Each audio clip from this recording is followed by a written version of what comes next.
We can amass some money if we need to. We've helped people catch a bus or a train across the country to get across. We had a lady call us one time and said she kept getting beat up by her husband, and she was sick of it, and she wasn't going to take it anymore. And he was beating up her kids too, and she decided to move. So we paid for a moving company to move when her husband went to work.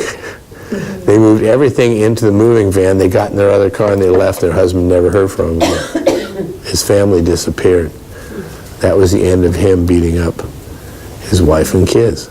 So that was kind of a fun one.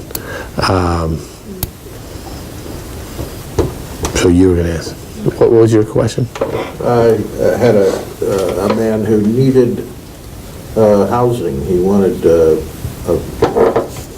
room to rent somewhere because of his low income and disability. Do you have a referral? Yes, I do. You got a pencil? Now this person is also, it's two people now. Nancy Altschuler and I went to church at Valley Christian Center for several years together. And she had a business, now she has another guy. And what they do primarily is place people, our parents can't live in their house anymore. They need another place to live. So 3 of our 4 parents, she found them board and care homes and places to live. But she also knows, her and this guy that she works with, also knows where there are boarding houses, boarding care and stuff like that. Very inexpensive. So let me get that phone number for you. 7868. 7868. And that's her office number. And there's a guy that works there now too. He's just as good. But we were trying to find a place for someone one time. He goes, well, they're very inexpensive, but you're going to have to room with another person of the same sex. But it's like the least expensive place to live other than rescue missions. So they knew about all kinds of them. There's also a guy, the guy that owns Uncle Harry's Bagels is very wealthy, Wayne Rutledge. He's very wealthy and he owns, I think, well over 100 apartments. I mean, he owns all these apartment units and they're very low cost. I'll give you his phone number. I told him I wanted a cinnamon shtick once, and he didn't give it to me, so he'll pay for that. He'll pay for that mistake. Rutledge, 213-7373. Don't tell him I told you to call. But he owns a lot of low cost apartments. You said tell him that you referred to. I'll never get my shtick. I got not enough numbers for that number. Would you? What'd you have? 213-7373. No. I got 7873. Okay, let's find out. That's what I got. That's not. I didn't know this was that difficult. Let me see here.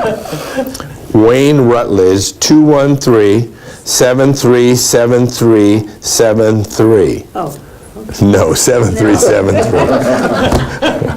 7373. Right? That's it. I want that book. By the way, by the end of this meeting, I want that book. If I lose this book, that's what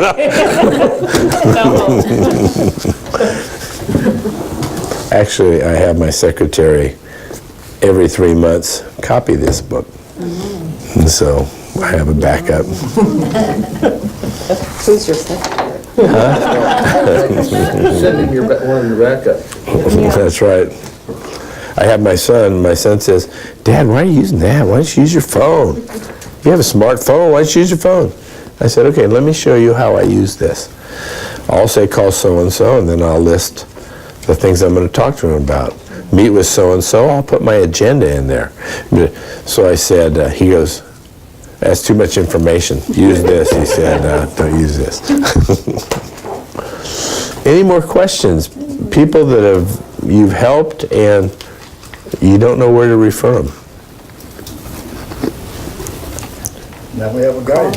Yeah, I've learned always to use your agency. Yeah, one number to call. Good. Love Inc. would be a good general Billy referral. Graham came to town, he was the connection for all the backpacks. 8,000 of them. That's right. Yep. Billy Graham came to town. Just one last story. They asked four of us, Paul Binion, Jonathan Villalobos, me, someone else, four of us. And we were, Billy Graham, when he first come to town, we were up in some big room on top of the Hilton or something, up in the Hilton. So Billy Graham was actually in the room.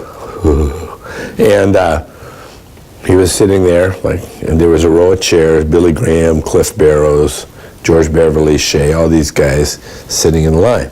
So I was the first one. I was supposed to say something, so I spoke for 5 minutes about something I forget. And then I came and sat down. Jonathan Villalobos, another pastor in town, my friend, he got up, he spoke, and then when he got done speaking, he walked over, shook Billy Graham's hand, all of them like this. And then Binion got up, Paul Binion, another pastor, and he did the same thing. So everyone got to shake Billy Graham's hand but me. I said, why didn't you tell me you were going to do that? He goes, I don't know. And so then later, he was too busy, I couldn't get to him, so I was never able to shake Billy. I missed my chance, yeah. Well, keep up your good work.